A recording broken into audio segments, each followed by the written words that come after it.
Welcome to a month in my reading life. Happy day 4 of April.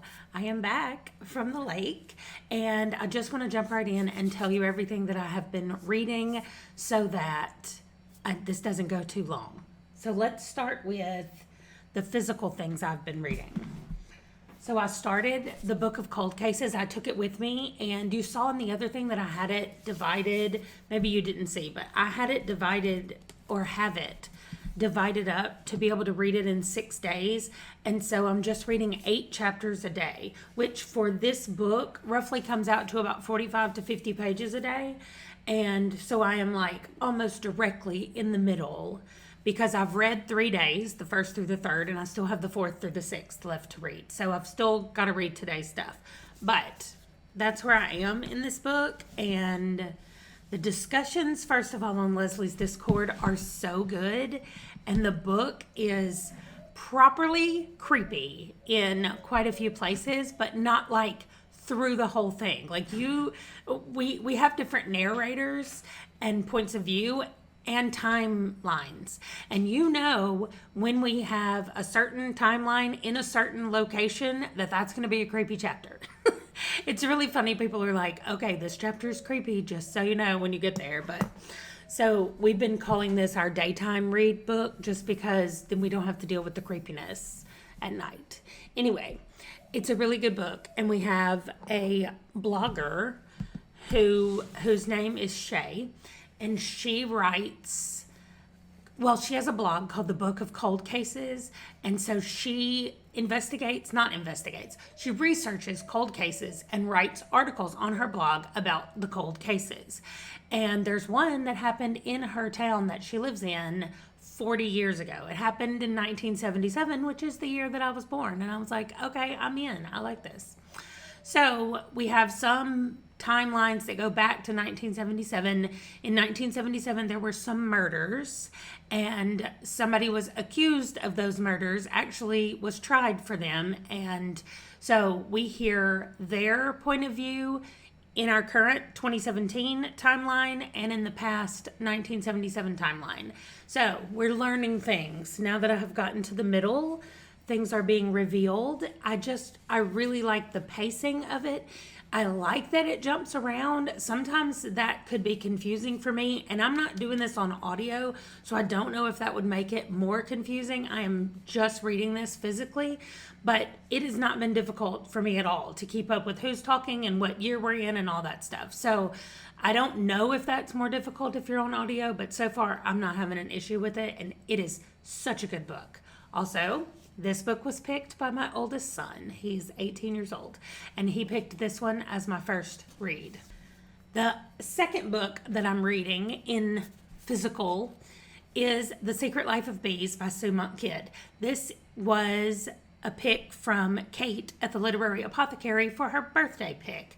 And again, I'm about halfway because I did the same thing. I divided this up into 6 days, and it's actually 6 days of 50 pages per day. So that's what I'm doing. I'm reading about 50 pages a day. This book, first of all, I said to my friend, because I took it with me to read on the weekend, and I said, I bet it's got nothing to do with bees. I was wrong. It has a lot to do with bees, actually. It reminds me so much of To Kill a Mockingbird. It's not exactly set in the same time frame, but not too far.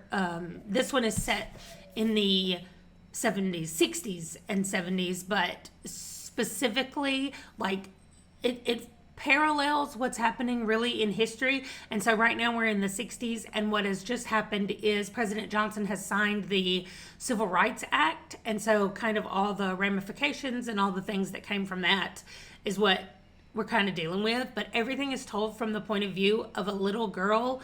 Well, I say little girl, I think she's like 14, maybe 15. Sometimes she seems like she's 9 years old, and sometimes she seems like she's like 19. So I don't know, but I think she's a young teenager. She's just not had a good life. And so we're following her point of view. Her mom is dead, and so her dad went and got one of the women that has been working for him in his peach orchards. And I told her to come in the house and be her mom. So the little girl is white. I say little girl, she's not a little girl. The teenager is white. The lady that came in from the field is black. I think that dynamic is what makes me feel like To Kill a Mockingbird. That's also why I probably feel like she's younger, is because in my head I'm picturing her like scout age, but she's not. Anyway, she and this woman really bond. Rosaline is the woman's name. And they really bond, and Rosaline like helps her, of course. And things happen where we are now in present time, and she and Rosaline have to go on an adventure together. That's all I'm going to say, but it is so good so far. We have met some very interesting characters, and she is learning about bees at the same time that she is learning about herself. And really, she's there to find out more about her mom, because she has no real memories about her mom. So that's what this book is about, and I really like it. I am also reading stories for nighttime and some for the day. This one, normally this is not how I do my short stories every day. I do read one short story every day, but this is not normally how I do it. I'm only doing it this way because for a reading prompt, I needed to read an entire short story collection for the month.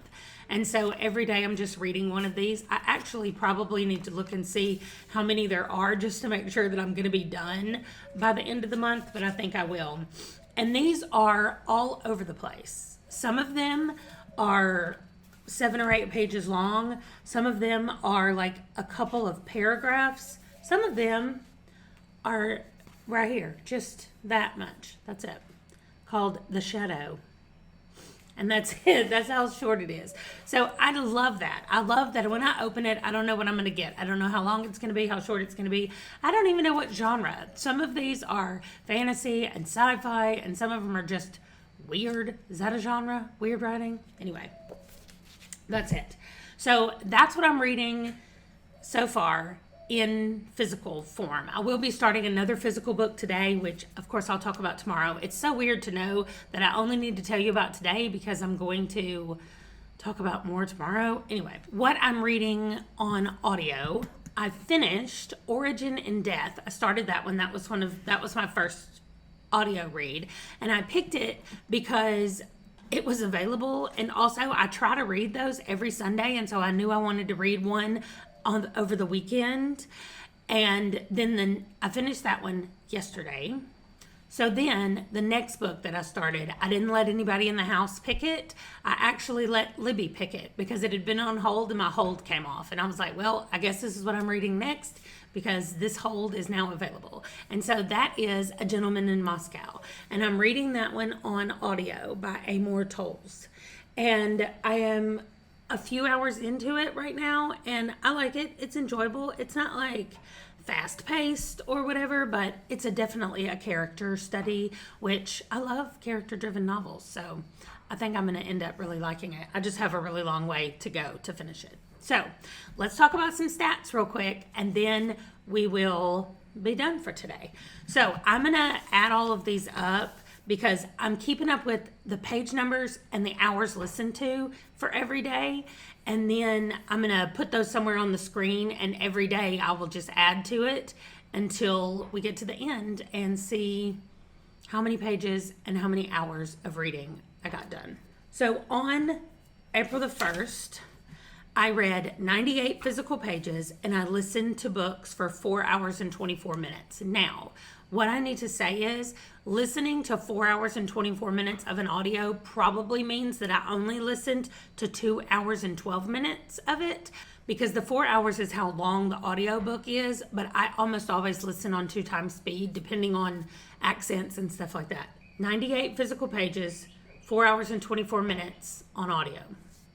And that's on Friday. And on Friday I was home for most of the day, and then I drove up to the lake in the afternoon. So then Saturday was all day at the lake. I read 122 pages and listened to 36 minutes of audio.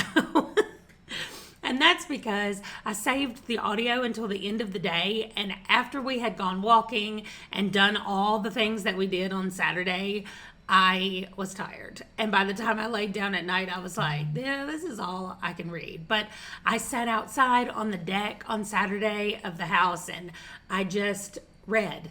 And it was so nice. There was a nice breeze. You could hear the birds chirping. It was really nice. Then yesterday, I read 128 physical pages and listened to 8 hours and 54 minutes of audio. Now, I came home yesterday, and so I had all afternoon, because Sundays I leave completely blank as far as my job goes. Django wants to say hi. I leave completely blank as far as my job goes, and so I had plenty of time to do reading. Okay, so the totals are 348 pages read and 13 hours and 54 minutes of audio listened to, and 1 book finished so far. So I'm about to do the kickoff for tomorrow's video about today, and I'm going to talk about what my schedule is for today, and we'll see all of that stuff. I'm still trying to figure out how this is going to go, like how I'm going to work these videos every day, and I feel like I'll get into a groove. I just need a little bit of time. Also, Django needs a little bit of time to figure out what's happening and why I'm talking to the camera in the morning. Okay, I think that is going to do it. I don't know how long this is, but I hope I've kept it under 15 minutes like I said I wanted to. I know I said 10 to 15. Anyway, that's what I'm hoping for. I hope that you guys have a great day, and I'll see you tomorrow. Bye.